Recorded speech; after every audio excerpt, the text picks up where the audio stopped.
예레미야 2장 19절부터 25절까지 25절까지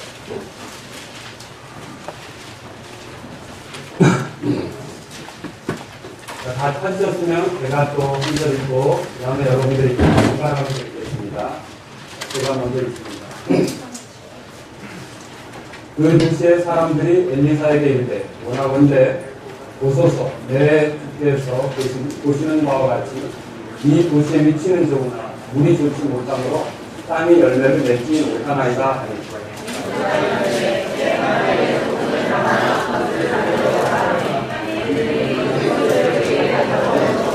엘리사가 물들의 근원으로 나아가 소금을 그 가운데 던지며 이르되 주가 이같이 말하노라 내가 이 물들을 고쳤으니 다시는 거기에서부터 죽음이나 열매를 맺지 못하는 땅이 생기지 아니하리라 하네.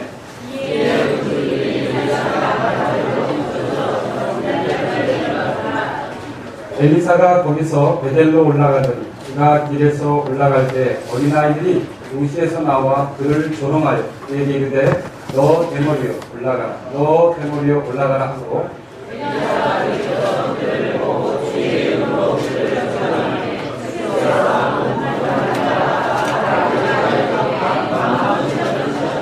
다같이요.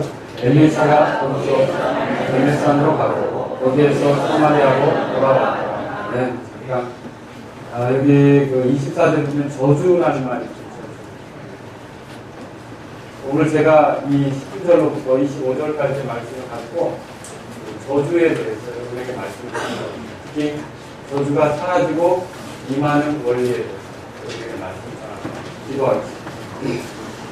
사랑이 많으신 주께서 오늘 이 오후에도 부족한 제가 주의 말씀을 전할 때 이제껏 하나님이 은혜 주시고 함께 하셨던 것처럼 주님의 긍휼과 은혜 속에서 말씀을 전하게 도와주옵소서.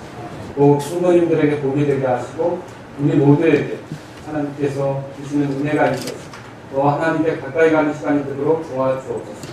말씀 선포가 하나님께 영광이 되길 원하며 예수님의 이름으로 기도합니다. 길에 가시다 보면은 갑자기 딱 붙잡는 사람들이 있어요. 남자, 여자 이렇게 다니면서 어른들 빨리빨리 이렇게 와서 딱 붙잡죠. 혹시 그런 경험을 해보신 분이 있는지 모르겠는데 공덕이 많으십니다. 그러고서는 어때요? 그런데 뭔가 애분이 낀 것 같습니다. 이렇게 하면서 이제 접근하는 사람들 만나보셨습니까? 네. 만나봤죠. 사실 그 사람들이 논하는 이야기의 주제는 이대로 감치하면 저주 가운데 될 수밖에 없다는 거죠.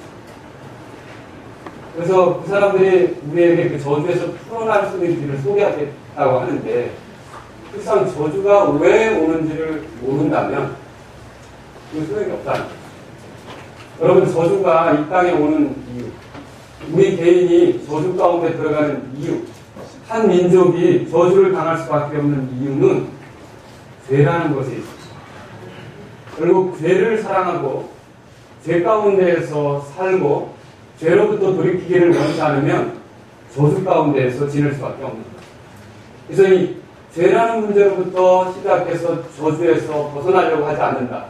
그 죄를 보지 못하고 그냥 무슨 귀신에게 뭘 잘해가지고 저주에서 벗어날 수 있다. 이건 다 엉터리라는 거죠. 하나님께서는 그렇게 말씀하시지 않습니다.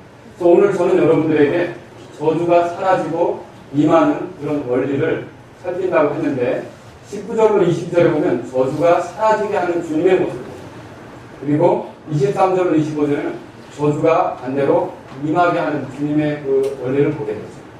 그래서 먼저 저는 여러분하고 저주가 사라지게 하는 주님을 살펴보고 그 다음에 저주가 임하게 하는 주님을 살펴보려고 합니다. 자, 여기 보면 19절에 보죠. 그 도시의 사람들이 엘리사에게 이르되 도시 사람들이 엘리사에게 왔어요. 이거 몰라 얘기했죠? 근데 여러분 여기서 이 배경을 잘 알아야 합니다. 이 도시는 어느 도시냐라고 하는 거죠. 이 도시에 대해서 궁금해지지 않습니까? 그 앞에 보십시오. 18절에 어떤 도시인지가 소개되고 있습니다. 다 같이 읽겠습니다. 18절 시작.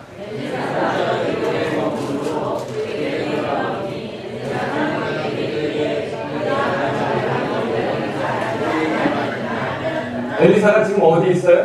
여리고에 있죠. 그럼 그 도시는 어느 도시라고 생각할 수 있습니까? 여리고예요. 여러분 여리고라는 생각을 하셔야 됩니다. 지금 엘리사가 여리고에 머물고 있습니다. 근데 이 여리고는 어떤 도시입니까? 과거에 보면 저랑 성경을 좀 구절에 찾겠습니다. 신명기 찾아보세요. 신명기 34.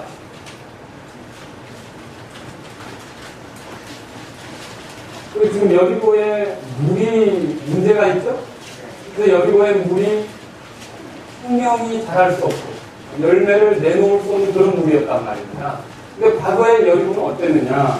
34장, 신명기 34장, 자, 3절 보세요. 3절. 다 같이 읽겠습니다. 남쪽과 종려나무 도시 여리고의 골짜기 생활을 소환까지 보여줬습니다. 그러면 그러니까 여리고를 말하는데 종려나무 도시 여리고 그랬어요. 그러면 이 당시까지만 해도 이 여리고라는 도시는요 굉장히 풍요롭고요, 나무들이 잘 자라고요, 다른 어떤 것보다도 아주 그 풍성한 열매를 낼 수 있는 그런 좋은 곳이었다. 그런데 이런 여리고가 갑자기 왜 이렇게 거기에 있는 물을 취할 수도 없고 거기에 있는 물들 때문에 식물이 자랄 수도 없고 열매를 내놓을 수도 없는 상태가 되느냐. 여러분 우리가 그 여호수아기 6장으로 가보세요. 좀 몇 장 뒤로 넘기면 나옵니다. 좀 찾아보겠습니다. 그 여호수아와 이스라엘 군대가 가나안 땅에 들어가서 제일 처음에 만난 성이 어떤 성입니까? 여리고 성이에요. 그리고 이 여리고 성을 함락시키는데 어떤 도구를 썼습니까? 그저 하나님께서 무너뜨리셨죠. 하나님께서 무너뜨리시고서는 이런 말씀하셨어요. 6장 26절을 같이 읽겠습니다. 그때 여호수아가 그들에게 엄히 명하여 이르되 일어나 이 도시 여리고를 건축하는 자는 주 앞에서 저주를 받으리라. 그가 그것에 기초를 놓을 때에 자기의 마다들을 잃고 그것에 문들을 세울 때에 자기의 망냐들을 잃으리라. 그러니까 이 여리고성을 하나님께서 무너뜨리셨는데 이 여리고성을 다시 세우게 되면 저주를 받을 것입니다. 특히 그걸 다시 짓기 시작하는 사람은 마다들이 먼저 죽게 될 것이고 나중에 물을 넣고 이렇게 할 때는 막내가 죽을 것이다. 이렇게 하나님께서 여호수아에게 주신 말씀입니다. 그래서 이때부터 여리고가 저주를 받게 됩니다. 근데 우리가 알아야 될 게 있습니다. 왜 하나님은 이 여리고에만 이렇게 저주를 내리시는가? 아니요. 성경 전체를 보면 어떤 곳에 저주가 임할 때는 원인이 뭐라고 했습니까? 왜라고 해요? 아말렉 족속을 진멸하라? 그냥 생각하지 마십시오. 아말렉 족속이 그만큼 하나님 앞에 죄가 깊은 상태에 있었다는 것입니다. 소돔성을 멸하라? 그냥 생각하지 마십시오. 소돔성이 그만큼 하나님 앞에 심판당할 수밖에 없는 심각한 상태에 있었다는 거예요. 죄가 심했다는 거죠. 이스라엘이 이집트에서 나올 때 이집트의 장자들을 죽이고 이집트를 완전히 멸망시키는데 여러분 그 괜히 이스라엘 백성만 더 차별하시고 그게 아니라 사실 그때 이스라엘 백성의 장자들도 죽어야 했다는 거 알죠? 이집트 땅에 죄가 극심했기 때문에 그렇게 된 거예요. 그러니까 죄가 있는 곳에 반드시 따라오는 게 뭡니까? 저주요. 저주는 어디서부터 오는 겁니까? 죄로부터 오는 거죠. 그래서 여러분 우리가 이 여리고 성도 왜 그러면 이렇게 저주를 받게 되느냐? 여리고 사람들이 그렇게 아주 하나님 앞에 극심한 죄악 가운데 살았다는 것을 생각해 볼 수 있다는 거죠. 가난한 사람들을 어떤 협약도 맺지 말고 내쫓아. 그랬죠, 그렇죠? 이 가난한 사람들 중에 하나가 여리고성 아닙니까? 이렇게 봤을 때 가난한 사람들을 왜 내쫓습니까?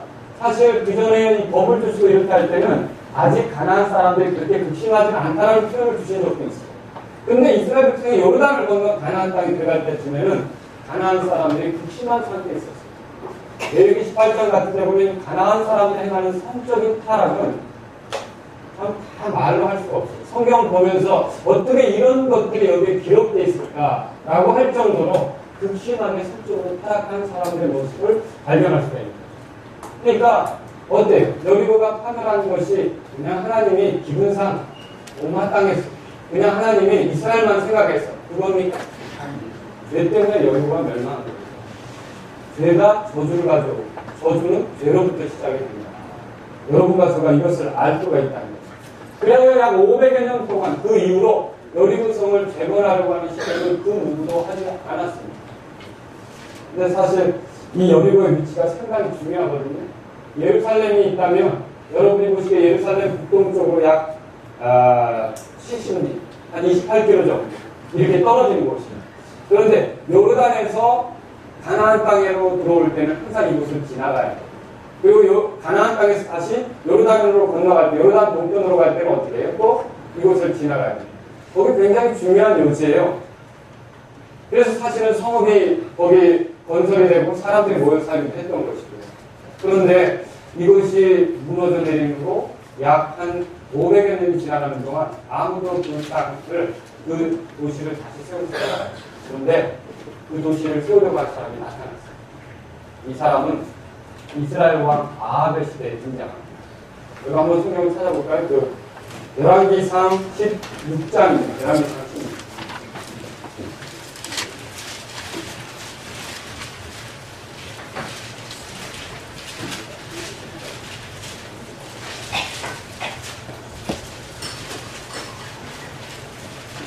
열왕기상 16장 어디 보면 34절입니다. 34절 읽겠습니다. 34절 그의 시대라면요 아합의 시대죠. 네, 그래서 읽겠습니다. 그의 시대에 베델 사람 이스라엘이 여리고를 건축하더니 주께서 너희 아들 여호수아를 통하여 하신 말씀에 따라 그가 그것에 기초를 놓을 때 자기의 맏아들 그것에 무를 세울 때 자기의 맏의 아들 수급을 잃었다. 자, 그러니까 누가 여리고성을 다시 짓기 시작한 겁니까?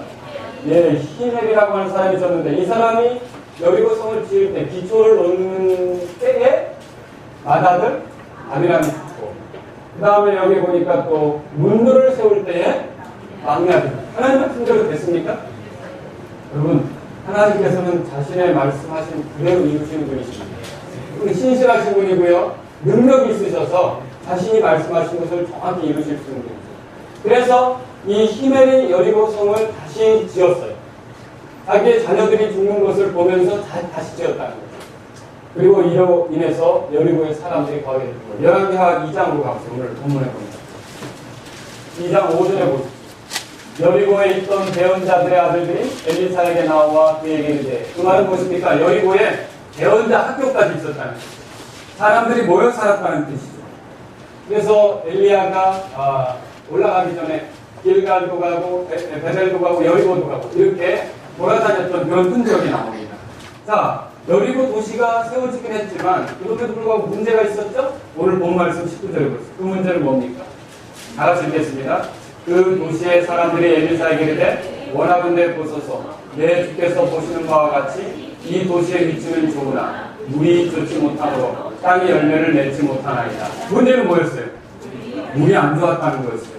여기 그 도시의 사람들이 이런 말이 나오는 거 보니까 거기에 사람들이 모여 사는 게 맞아요. 사람들이 모여 살긴 하지만 물이 안 좋아서 큰 고통을 겪고 있는 것으로 보여져요. 그래서 땅에 열매를 내놓지 못하니까 어때요? 농사를 지면 잘 되겠습니까? 안 되는 거죠. 또 어디서 다 외부에서 수입해 와야 돼요. 가져와야 돼요. 물도 어디 가서 많이 다른 데서 구해와야 돼요. 그 땅이 물이 좋지가 않아요. 자, 이런 상태 있을 때 그렇게 해서 어떤 그 사람들이 살기 어려운 상태가 됐을 때 그때 이야기가 지금 나오고 있는 거예요. 여러분 여기서 우리가 배울 수 있는 게 있어요. 죄로 인해 자 보세요. 여리고성의 껍데기는 세워졌어요. 그러나 근본적으로 물은 여전히 문제가 있었죠.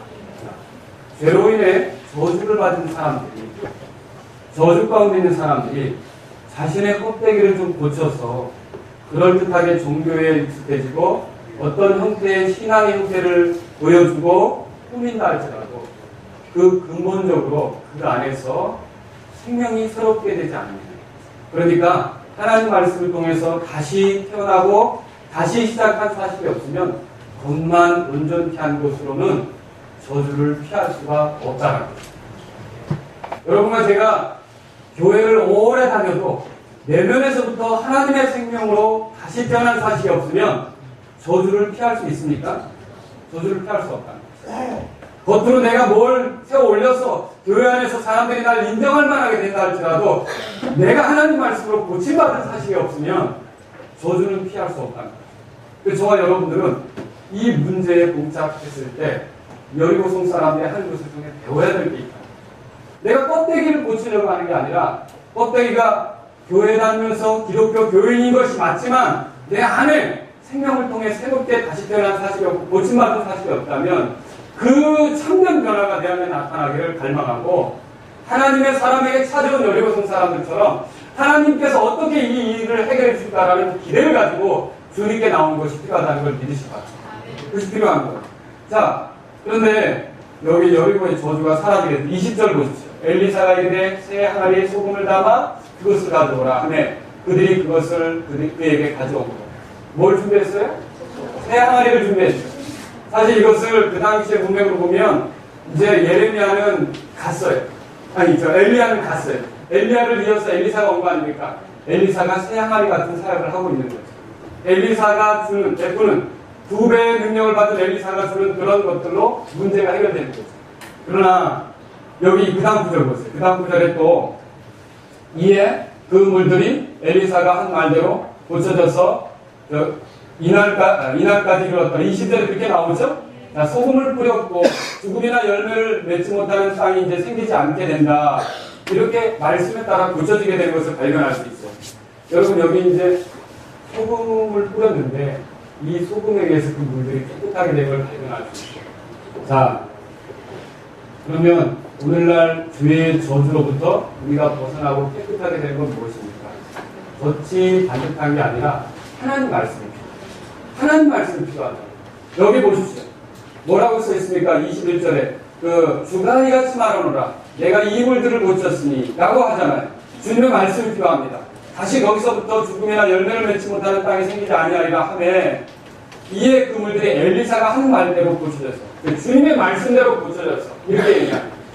참으로 저주가 사라지는 길은 다른 데 있지 않고 하나님의 말씀이 그 사람 안에 임할 때 그것이 믿음으로 받아들여지고 효과적으로 그 사람 안에 일할 때 저주가 사라지는 역사가 나타나는 거죠. 새 항아리에서 소금이 뿌려졌어요. 사실 여러분 이 소금이라고 하는 건 부패를 방지시킨다. 그런 의미가 있죠. 에베소에 보면 부패한 자를 삼가 우리의 대화를 소금치 식하라는 그런 표현이 있죠. 여러분 그리고 또 소금 언약이라고 들어보셨습니까? 변하지 않는다는 거예요. 변하지 않는다는 거예요. 그래서 다윗의 왕조가 계속 갈 것을 소금 언약으로 말씀하셨죠. 이스라엘 백성을 택하신 것에 대해서 계속 함께 하시겠다는 소금 언약에 대해서 레위 지파에 대해서 제사장 가문에 대해서 소금 언약에 대해서 말씀하셨죠. 그러니까 이런 모든 것들은요 변하지 않는 거죠. 자, 하나님께서 인간을 죄에서 건지시기 위해 맨 먼저 아담 사람이나 마지막 사람이나 변하지 않고 동일한 적용되는 하나님 말씀이 있습니다. 예수 그리스도를 통해서만 죄 용서받고 하나님께로 나올 수 있다는 거죠.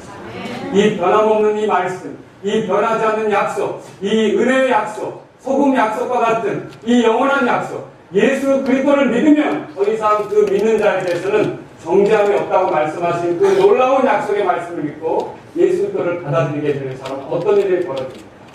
죄의 저주에서 벗어나게 됩니다. 자유를 누리게 되는 것이죠. 자, 그래서 우리가 이 이후로 여리고가 달라지게 되는 걸 보게 됩니다. 어떤 일들이 벌어졌습니까? 이 이후로 여리고는요 예루살렘처럼 큰 도시가 되었습니다. 유대에서 갈릴리로 올라갈 때 거쳐가는 곳이 여리고가 됐어요. 갈릴리에서 유대로 여행할 때 절기 지키러 올 때 거쳐가는 곳이 여리고가 됐어요. 시리아에서 이집트로 내려갈 때 거쳐가는 곳이 여리고가 됐어요. 이집트에서 다시 시리아로 올라갈 때 거쳐가는 곳이 여리고가 됐어요. 여리고는 사람들이 많았어요. 사람들이 많으니까 세금도 거둘 만해요. 그래서 여러분 거기에 세리장 하나 기억하시죠? 키는 작지만 누구죠? 아니요. 삭개오. 예. 이 삭개오가 어디 살았어요? 여리고성 사람. 또 사람이 많이 지나가니까 구걸하는 데도 장사가 잘 돼. 여기저기서 소문 다 들을 수 있어요. 자, 눈 멀어서 구경하던 소경이 있었죠. 바디메오. 그 사람이 어디 살았어요? 여리고. 자, 여리고성으로 가는 사람들이 많아요. 그러니까 예수님께서도 선한 사마리아인의 길을 들면서 예루살렘에서 어디로 내려갔다고요? 여리고로 내려갔다. 그 이후로 여리고는 어떻게 됐어요? 풍요로운 도시가 되었다. 저주받은 땅이 풍요로운 도시가 된 겁니다. 인간은 죄의 저주 아래, 원래 죄의 저주 아래 있습니다. 그래서 이 죄의 저주 때문에 하는 것이 하나님을 기쁘게 할 수 없다. 어떤 선한 열매를 내놓을 수가 없다는 거죠. 하나님께 영광이 되는 삶을 살 수가 없다는 거죠. 무엇을 심든지 잘 되지 않아요. 결국 비참한 종말로 떨어지게 됩니다. 하나님의 창조 목적과 상관없이 살게 되는 거죠. 그리고 죽음을 당하게 될 것이고 이 저주의 끝은 어디냐? 지옥불로 떨어지는 거죠. 이게 우리가 당한 저주다 당합니다. 그리고 인간은 아무리 노력을 해도 거기에 근사하게 성을 세워도 거기에 뭔가를 시도해도 인간의 노력으로 이 지옥으로 들어가는 길을 피할 수 있습니다. 이 인간의 노력으로 하나님을 기쁘게 하시는 것이 가능합니까? 절대로 인간의 노력으로는 불가능하다. 그러나 한 가지로 가능합니다. 하나님께로부터 오신 말씀, 예수님께서 우리의 죄 때문에 죽으시고 부활하셔서 우리를 구원하신다는 이 하나님의 말씀을 믿게 됩니다. 예수님께서 십자가에서 희생되신 사건으로 자신이 죄에서 고침받아 의롭고 거룩하게 살게 된 걸 믿으시니까 우리를 고치시는 분은 예수님이시다. 그래서 외형만 바꾸려고 시도할 게 아니라 참되게 이 교회에 오면 예수님을 만나기를 간절히 사모하시기를 주의 이름으로 바랍니다. 예수님을 만나지 못하면 교회에 오래 다녀도 소용이 없는 거죠. 예수님을 만나는 일이 필요해요. 왜냐? 저주로부터 우리를 벗어나게 하실 수 있는 분이 예수님이시다. 죄의 저주에서 우리를 들어올리시는 분이 예수님이시다. 우리를 자유롭게 만드시는 분이 예수님이시다. 예수님을 만나려는 열망이 여러분에게 있기를 원합니다.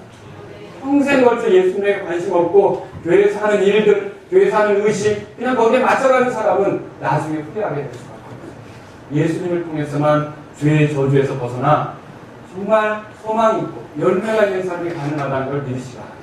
자, 두 번째 부분을 보겠습니다. 23절로부터 25절까지인데요. 저주가 임하게 한 주님의 모습을 보게 됩니다. 자, 여기 두 번째 발견하는 도시는 아까는 여리고라 그랬죠? 자, 이번에 어떤 도시가 나옵니까? 여러분이 베델을 오늘 아침에도 공부했어요. 오늘은 베델의 날 같은데 이 베델은 뭐냐면 하나님의 집이라는 뜻이에요. 하나님의 집. 집이고 하나님의 집이라는 뜻이에요. 여기 하나님의 집에서 베델에서 있었던 사건이라는 걸 여러분이 기억하십시오. 그런데 엘리사가 이 도시로 올라가게 되었을 때 어린아이들이 도시에서 나왔어요. 근데 이 어린아이들이 엘리사를 놀렸죠. 예. 네, 놀렸어요. 놀려서 어떻게 했습니까? 그날 암곰 2마리가 나타났어요.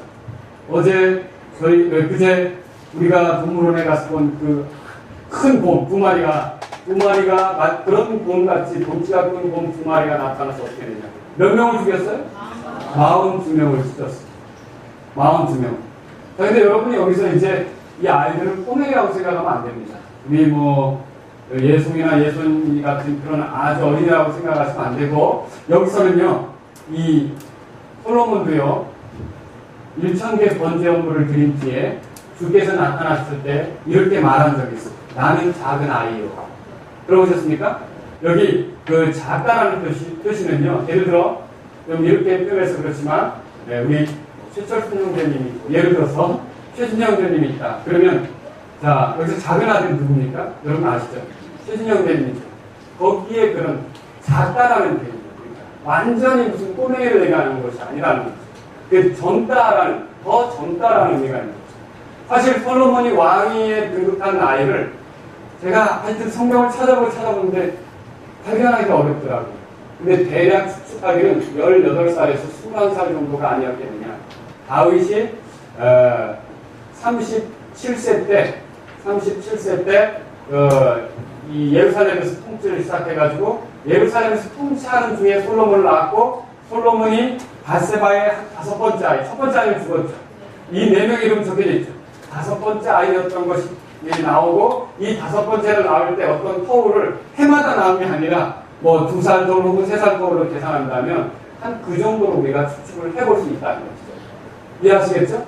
그러면 보세요. 여기 아이라는 것은요, 10대 후반이나 20대 초반의 그런 젊은 사람들이에요. 사실 가장 위를 외쳐야 될 그런 젊은 사람들이 하나님의 사람이 지나갈 때 뭐 한 거예요? 조롱하고 비난했다는 거죠. 여러분, 이 사람들이 죽임을 당하기 전에 어떤 행동을 했는지 보십시오. 21절입니까? 이때 써 있죠. 24절에, 23절에. 자, 같이 읽겠습니다. 엘리사가 거기서 베델로 올라가더니 그가 길에서 올라갈 때 어린아이들이 도시에서 나와 그를 조롱하여 그에게 이르되 너 대머리여 올라가라. 너 대머리여 올라가라. 이 엘리사의 특징을 우리가 그려볼 수 있겠죠. 예, 여기 보십시오. 엘리사는 사실 그 아이들에게 어떤 해로운 일을 하지 않았습니다. 그런데도 비난했던 거예요. 이거 문제 아닙니까? 해로운 일을 하지도 않았는데 비난해요. 더군다나요, 신체적인 결함을 가지고 꼬집어 말하는 것은 여러분, 그 상당한 무례한 일입니다. 그러니까 여러분이 농담을 하더라도 신체적인 것을 가지고 농담을 하시면 안 됩니다. 그게 서로 굉장히 상처가 될 수 있어요. 그렇지 않습니까? 그리고 여기서 이걸 보면요, 더군다나 엘리사는요 연장자예요. 나이가 어린 사람이 나이가 많은 사람 앞에서는 어떻게 해야 되는 거예요? 자연히 이렇게 좀 숙일 줄 알아야 되는 거 아닙니까? 근데 지금 뭐 하고 있는 거예요? 너 대머리요. 이렇게 얘기를 하고 있다. 또 더군다나 이 엘리사는 어떤 사람입니까? 엘리야의 후계자예요. 그리고 사실 엘리야를 따라다닌 횟수가 한 10여 년 정도 됐던 걸로 보여집니다. 그리고 이 베델이라는 지역에도 엘리사가 엘리야를 따라 왔었던 적이 있어요. 그리고 그 당시에 엘리사가 엘리야를 이어서 일할 거라는 건 누구나 다 알아요. 그러니까 엘리야가 승천할 때 옆에 있던 사람들이 뭐라 했어요? 당신의 선생님이 떠나니까 나도 안다. 그 얘기 읽어보셨습니까? 그 당시 사람들이 하나님의 사람 엘리야하고 엘리사의 관계를 다 알고 있다는 거죠. 그런데도 불구하고 이 엘리사를 향해서 뭐라고 지금 하는 거예요? 너 대머리여 올라가라. 소리가 꺼지라. 너 대머리여. 너 대머리여. 이렇게 비난을 하고 있다는 거죠. 자, 이들이 조롱하고 있는 것은요, 도덕적으로, 종교적으로 얼마나 심하게 부패했는지를 보여줍니다. 이스라엘 상태에 대한 거리라는 거죠. 자, 이 사람들이 지금 하나님의 사람, 연장자인 사람, 도덕적으로도 물론이거니와 종교적으로도 하나님의 사람을 무시하고 있어요. 하나님의 사람을 무시한다는 건 하나님 말씀을 무시한다는 거죠. 하나님 말씀을 무시한다는 건 궁극적으로 또 누구를 무시하는 거죠? 하나님을 무시하는 거죠. 이스라엘의 영적 상태가 하나님에 대해서 완전히 등을 돌린 그런 상태라는 걸 보여주고 있다는 거죠. 여러분, 저주는 어떻게 임하는 것입니까?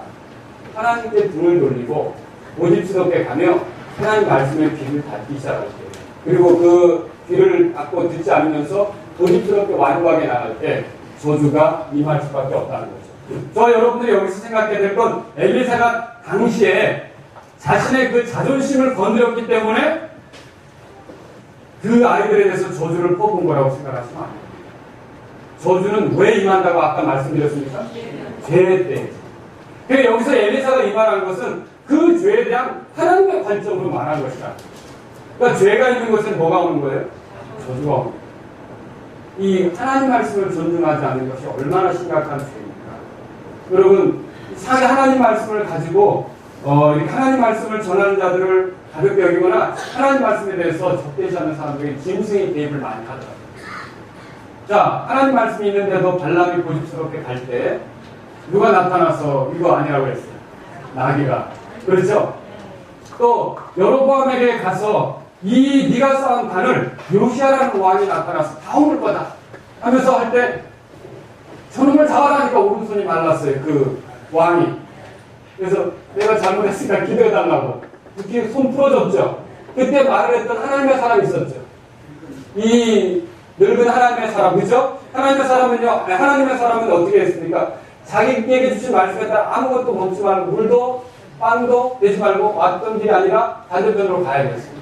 근데 그 늙은 대원자 하나가 나타났죠. 그 얘기를 듣고. 그리고 어떻게 해요? 데려가죠. 자, 그리고 나도 대원자인데 마셔. 먹어. 쉬다 가. 마시고 먹었어.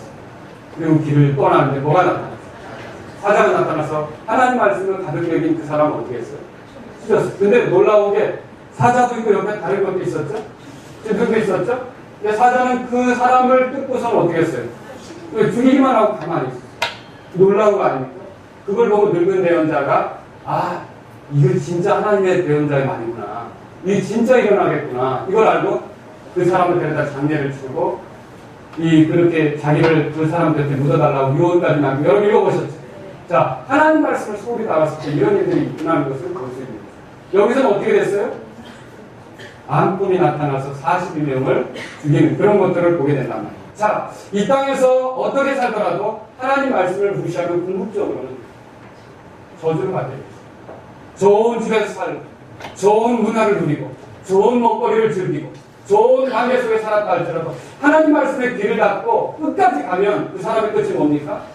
네, 저주의 길이에요. 하나님 말씀은 죄가 무엇인지 말합니다. 하나님 말씀은 죄에 대한 하나님의 심판이 있음을 말합니다. 하나님 말씀은 죄에서 용서될 길이 있다는 걸 말합니다. 하나님 말씀은 제멋대로 사는 것을 중단하라고 말합니다. 그런데도 그 하나님 말씀에 귀를 닫고 자기 멋대로 간다. 그 사람이 마침내 맞이하게 될 주말이 어떤 겁니까? 저주. 하나님 우리가 오늘 선택하려고 합니다. 복을 선택할 것인지 저주를 선택할 것인지. 여러분 생명을 선택할 것인지 저주를 선택할 것인지. 신명기 30장 보세요. 신명기 30장.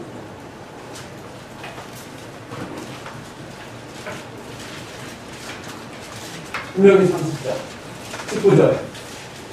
내가 이날 하늘과 땅을 불러 너희에게 증거로 삼노라. 내가 생명과 사망과 또 뭐라고 되어 있어요?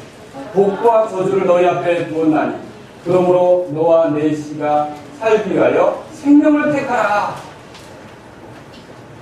생명을 택해야 저주를 당하지 않잖아요. 근데 예수님은 이렇게 말씀하셨어요. 요한복음 10장에서 자신이 오신 목적을 설명하는데 내가 온 것은 양으로 생명을 얻게 하고 더 풍성히 얻게 하려 합니다. 우리가 이 저주를 피하는 길은 어디 있습니까? 생명을 얻는 거죠. 생명은 누구를 통해 얻습니까? 예수님을 통해 얻는 거죠. 예수님을 믿으면 하나님의 생명을 갖는 거 믿습니까? 하나님이 세상을 이처럼 사랑하사 자신의 독생자를 주셨으니 이는 누구든지 그를 믿는 자마다 멸망하지 않고 영존하는 생명을 얻게 하려 하십니다.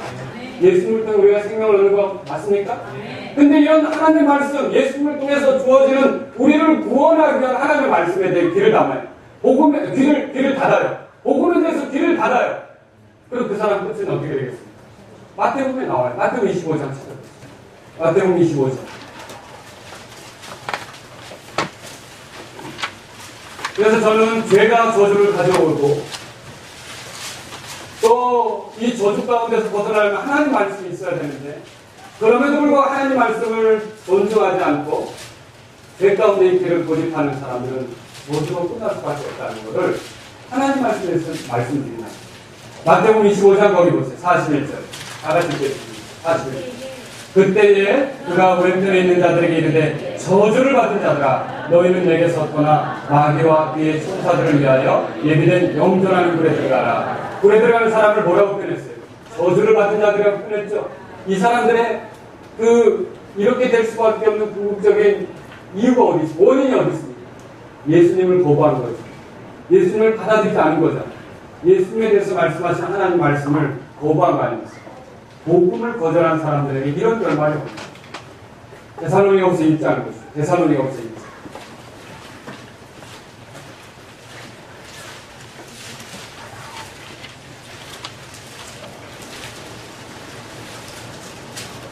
팔절에 보세요. 하나님을 알지 못하는 자들과 우리 주 예수 그리스도의 복음에 순종하지 않는 자들에게 뭐라고 되어 있죠? 타오르는 물로 징벌하 하십시오. 아까 그 영존하는 분에 대해서 말했죠? 예, 그리하시리라. 그들은 주의 앞과 그분의 권능의 영광이 있었거나 영존하는 파멸로 형벌을 받으리라. 저주받은 사람들의 모습이 나오죠. 복음을 거부하게 되면 이렇게 된다는 거죠.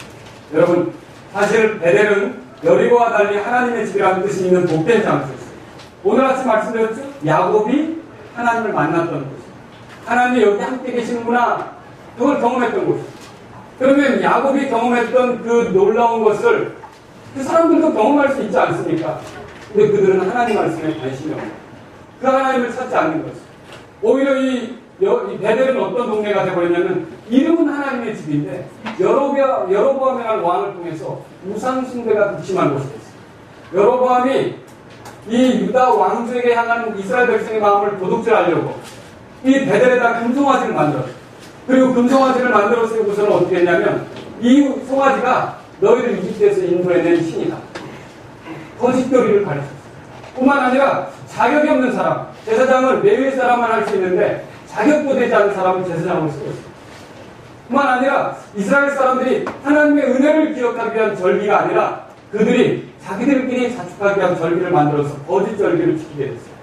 그 이후로 이 베델의 사람들은 그 풍속에 물들었고요. 그리고 더 이상 하나님을 찾지 않았고요. 계속 그 죄에 같이 섞여서 저주 가운데로 내리막길로 내려갔다라고 하는 것입니다. 자, 오늘날을 보십시오.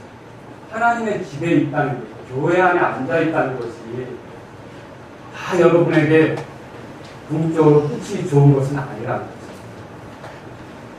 교회 안에 있어도 하나님 말씀에 관심이 없고 분위기나 찾고 있고 뭐 재밌는 건 없나 이런 거나 생각하고 내 어떠한 걸 드러내기 위해서 열정적으로 힘을 다해 자기 생을 이 교회 안에서 보낸 사람들은 나중에 베델에 있지만 하나님의 집에 있지만 저주로 끝나는 사람과 별로 다를 게 없다. 여러분과 저는 이 교회 안에서 발견해야 될 게 있습니다.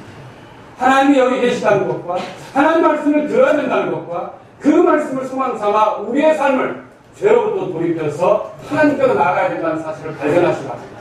이것이 없으면 아무리 교회에 오랫동안 몸담고 있다 할지라도 소용이 없다라고 하는 것입니다. 주님은 이렇게 말씀하셨습니다. 하나님 말씀에 떠는 자에게 그분이 지키신다고 말씀하셨습니다. 이사야서 보세요. 이사야서 66장. 이사야서 66장.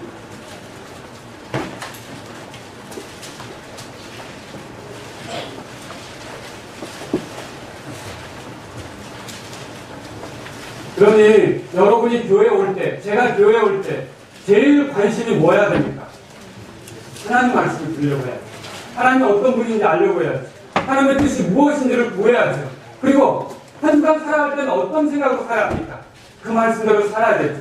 힘들어도 그 말씀을 소망 삼아 내가 힘을 내야죠. 그 말씀으로부터 위로를 받으려고 해야죠. 하나님 말씀에 대한 관심이 점차로 사라지고 있는 지금 마지막 시대의 교회에 살고 있습니다. 그래서 이제 성경도 안 들고 다니죠. 이제 어떻게 교회 와도 성경 찾는 일도 거의 없고 다 스크린으로 대체하고 그죠?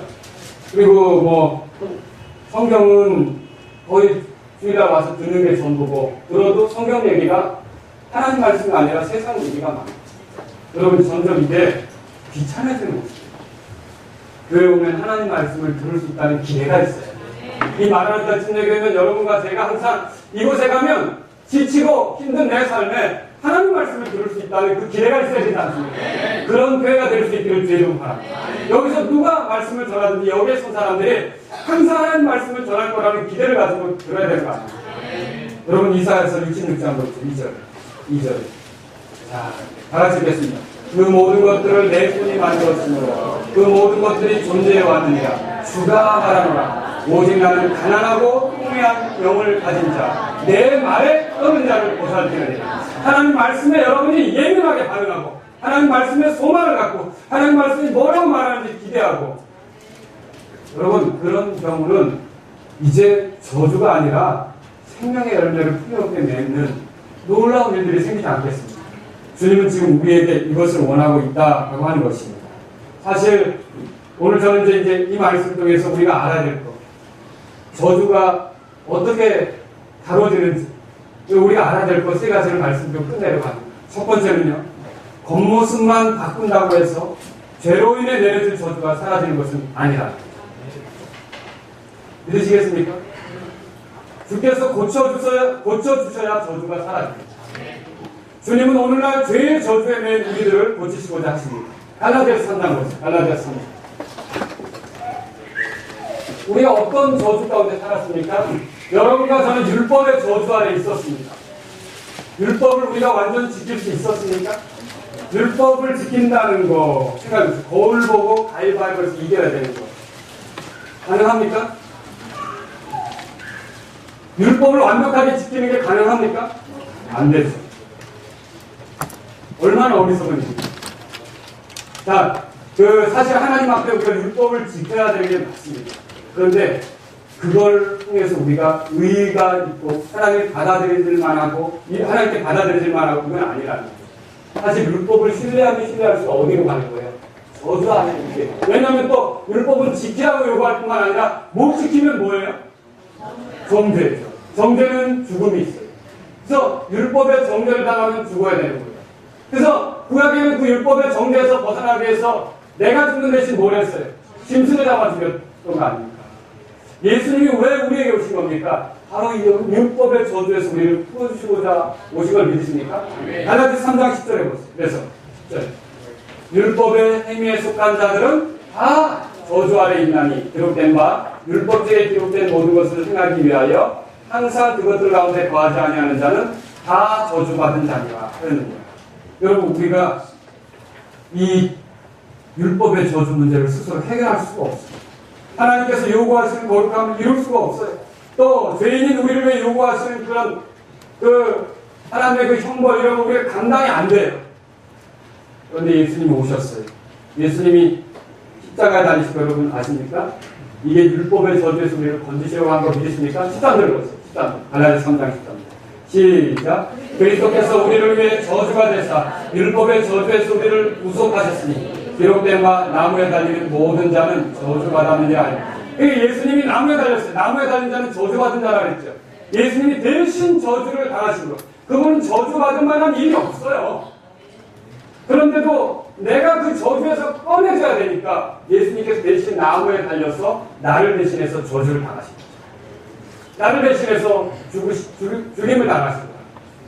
여러분 그런 예수님을 통해 내가 예수님을 믿으면 저주에서 벗어나죠. 율법의 저주에서 벗어난다? 그 말은요 정죄에서 벗어난다는 거죠. 죄의 저주에서도 벗어나는 거죠. 형벌의 저주에서도 벗어나는 거죠. 사망의 저주에서도 벗어나는 거죠. 이 사망을 가지고 우리를 괴롭힐 수 있는 사탄의 저주에서도 벗어나는 거죠.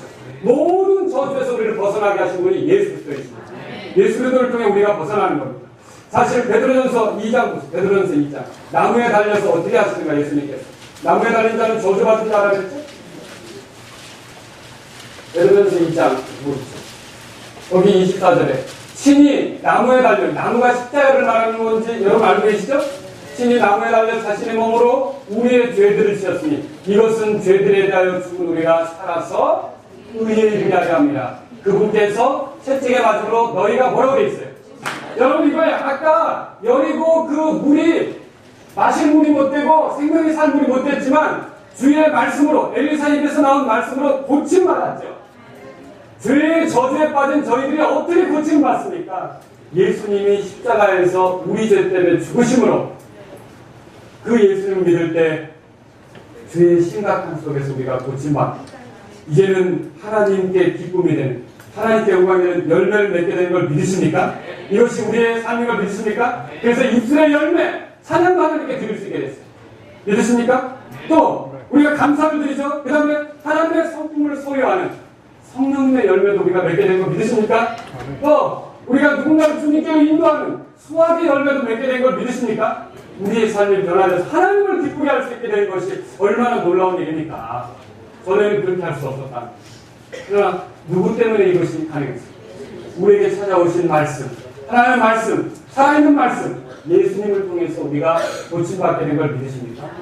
그래서 예수님을 알지 못하고 겉모습만 바꾼다고 해서 저주가 사라지는 건 아니라는 거죠. 여러분과 제가 저주가 사라지면 예수님을 통해 고침받아야 합니다.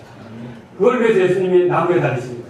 누구든지 나무에 달려서 찢기신 예수님, 피 흘리신 예수님이 나를 위해 그렇게 하셨다라고 믿으면 그 사람은 예수님에서 고침받는 것입니다. 그게 어떻게 일어나는지 우리 말로 설명할 수는 없어요. 그러나 그 사람에겐 더 이상 존재가 없어요. 그 사람은 지옥에 갈 필요 없게 됩니다. 두 번째로 드리고 싶은 말씀이 있습니다. 하나님의 집안에 있다고 해서 죄로 인해 내려질 저주가 사라지는 것은 아니라, 다시 말하면 교회에 있다고 해서, 혹은 침례를 받았다고 해서, 혹은 나도 이 교회에서 무슨 교사를 하고 있다고 해서, 여러분 그 사람이 그런 일들 때문에 죄의 저주에서 피하고 떠난 것은 아니라는 거죠. 하나님 말씀을 존중하지 않으면 소용이 없습니다. 우리를 저주에서 돌이키는 것은 하나님의 말씀입니다. 야곱이 경험했던 이 베델의 경험, 여러분 하나님이 함께 하시는 이 경험, 하나님의 집에 있어도요 하나님과 자신이 하나 되는 경험을 하지 못하는 사람들이 많이 있어요. 하나님과 야곱이 하나 됐던 건 하닷가에, 오늘 아침에도 말씀드렸죠? 하닷가를 통해서 하나가 됐죠. 자, 하나님과 죄인인 우리가 하나 되는 건 무엇을 통해서 하나가 됩니까? 사닥다리가 아니라 이제 우리는 뭐예요? 이제 또 여기 또 사닥다리 소식으로 하고 다니면 안 됩니다. 우리는 누구를 통해서 하나님과 하나 됩니까? 예수님을 통해서. 그걸 왜 예수님이 오신 거 아니에요? 그래서 하나님과 나 사이는 예수님이 이어주십니다. 이것이 하나님 말씀이다. 그 하나님 말씀을 의지해서 열정을 내고 힘을 낼 때 하나님을 기쁘게 되는 열매가 되는 거지. 예수님 제껴놓고 내 힘으로 그래 나도 교인이야. 나도 이제 좀 뭔가 해보고 싶은데 나도 특성 좀 해볼까? 나도 성가대 해볼까? 나도 주일학교 교사 좀 시켜주지. 여러분 그 안에 예수님을 의지하는 게 없으면 하나님과 하나가 되는 게 아니라는 거죠. 정말로 중요한 분은 예수님입니다. 그래서 베델 안에 살아도 이렇게 기고만장한 젊은이들이 있던 것처럼 하나님의 집, 교회 안에 있어도 하나님 말씀에 관심이 없는 사람은 저주 가운데 있다는 것을 기억하시면 좋겠습니다. 사실 보십시오. 하나님 말씀을 하지 않으면 나름대로 쓰고는 하나님을 기쁘게 할 수가 없어요. 아론의 두 아들 나답과 아비후가 불을 드리는데 누구에게 드린 거예요? 하나님께 드렸어요. 근데 불때불당에 죽였죠. 왜요? 하나님께서 명령하시지 않은 다른 불을 드렸다. 여러분 다윗이 자기 집에 하나님의 법궤를 가져오는 오벳에돔 집에 법궤가 있으니까 좋았죠. 복 받는 것 같으니까 나도 하나님의 법궤를 가져와야겠다. 그런데 법궤 가져오다가 그만 우사가 찢겨져 죽죠. 그 찢겨 죽은 장소를 베레스 우사라고 하지 않습니까? 왜 그런 일이 벌어졌어요? 법궤를 나눌 때는 하나님의 말씀이 뭘 말했어요? 제사장의 그 레위인들의 어깨, 그죠? 제사장의 어깨를 사용하라고 그랬잖아요. 근데 블레셋 사람들이 하던 이교도의 방식을 따라 그 술에다가 얹어가지고 끌고 오다가 뛰니까 잡았을 때 찢겨진 거 아니에요. 나중에 깨닫고 어떻게 했어요? 제사장의 어깨를 썼어요. 자, 하나님의 법궤를 가져오는데도 하나님 말씀대로 하지 않으니까 하나님 어떻게 하셨어요? 시작하는 거예요. 우시아요? 하나님께서 복 주신 왕이에요.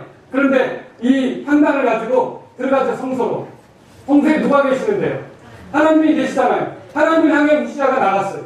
그런데 어떤 일이 벌어졌습니까? 우시아의 몸에 머리끝에서 발끝까지 나병이 이제 들기 시작하죠. 그렇죠? 그래서 부정한 사람이 되지 않습니까? 나병이 들었어. 그럼 왜 우시아에게 이런 일이 생겼냐는 거죠. 이 향단은 누구만 취하게 돼 있어요? 세상만. 하나님 말씀 아닙니까? 아무리 열심히 섬겨도 하나님 말씀이 아니면 저주가 되는 거예요. 아무리 구원받는 방법을 생각해도 하나님 말씀대로 구원받는 걸 찾지 못하면 더 저주 가운데 들어가는 거예요. 자기를 학대해서 구원받는다? 성령과 봉사해서 구원받는다? 노력해서 구원받는다? 다 결국은 어디로 가는 겁니까? 저주로 떨어지는 거죠. 구원받는 방법은 예수 그리스도 안에 있습니다. 그게 하나님 말씀입니다. 하늘 아래 구원 얻을 만한 다른 이름을 주신 적이 없다 했어요. 예수 그리스도를 통해서만 구원받는 거예요. 그래서 예수님이 죄 많은 나 때문에 이 땅에 오셨다. 죄인인 나를 구원하러 오셨다. 나의 저주에서 나를 풀어주시고자 오셨다. 예수님이 피 흘리신 거로 내 죄에서 내가 용서된다. 이걸 믿으면 그 사람 어떻게 돼요? 그 사람 구원받아. 저주는 사라져. 복이 그 사람의 일이에요. 사망은 끝난 거예요. 예, 죽어도 다시 사니까. 그 사람은 영원한 생명을 갖게 되는 거죠. 여러분 어때요? 그래서 우리 하나님 말씀 듣는 게 필요해요. 하나님 말씀입니다. 세 번째로 드릴 말씀이 있습니다. 희생이 없다면 잘 들으십시오. 죄로 인해 내려진 저주가 사라지지 않는다. 저주가 사라지게 하려면 반드시 필요한 게 뭐였어요? 희생이라는 거예요. 희생.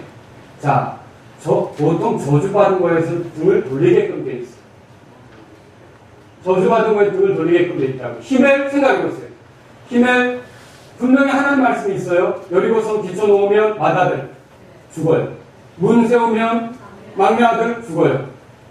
그런데도 히멜은 어떻게 한 거예요? 기초를 높이지 않아요. 여러분 이거 잘 생각해보세요. 여리고성 사람들은 나중에 히멜에 대해서 잊지 못할 것입니다. 거기에 자기가 살고 있는데 이 도시를 누가 시작한 거예요? 히멜이 이 도시를 시작할 때 어떤 일이 벌어진 거예요? 히멜의 아들들이 죽은 거 아닙니까? 여러분, 우리는 하나님을 잊을 수가 없습니다. 저주받은 이 땅을 하나님께서 저주에서부터 벗어나게 하기 위해서 이 땅에 하나님의 이 교회를 세우고 하나님의 그 놀라운 역사를 일으키는데 맏아들이신 독생자이신 예수님을 죽이셨습니다. 그리고 이 저주가 가득한 세상에 저주가 사라지도록 하기 위해서 하나님은 계속 자신에게 속한 아들들을 죽이고 있어요. 그래서 문들이 세워지고 있어요. 교회 문들이 세워지고 있어요. 복음의 문들이 세워지고 있어요. 하나님께서 아들을 희생시키시고 하나님의 자녀들을 희생시키고 있기 때문에 저주가 물러나고 있다는 거죠. 여러분 이 그림을 생각할 수 있겠습니까? 우리는 하나님의 사랑에 대해서 잊을 수가 없어요. 여리고성 사람들이 히멜을 잊을 수 없는 것처럼 저와 여러분들은 영원히 하나님을 찬양해야 합니다. 영원히 하나님을 높여야 합니다. 누군가는 이 저주를 없애기 위해서 희생을 한 거죠. 그리고 그 희생 속에 소금이 뿌려졌어요. 은혜가 추해졌어요. 하나님은 그 희생 위에 은혜를 더하셔서 어떻게 합니까? 저주가 사라지게 한다는 거죠. 선교사로 자원해서 가는 사람들, 자신의 삶을 희생합니다. 자신의 물질을 희생합니다. 자신의 시간을 희생합니다. 자신이 가진 것들을 희생합니다. 심지어 자기의 목숨까지도 희생합니다. 왜 그런 일을 합니까?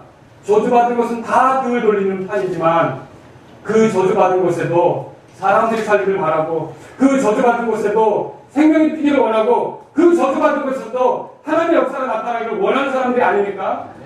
여러분, 오늘날 그런 사람들이 필요하지 않습니까?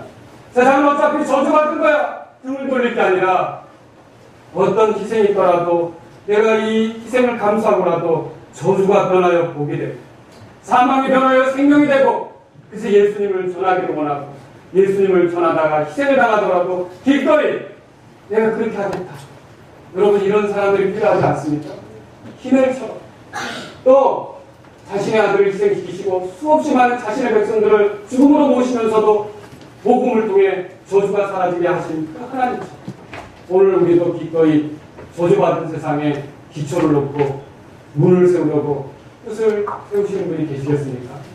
주님 오늘 우리에게 그런 사람을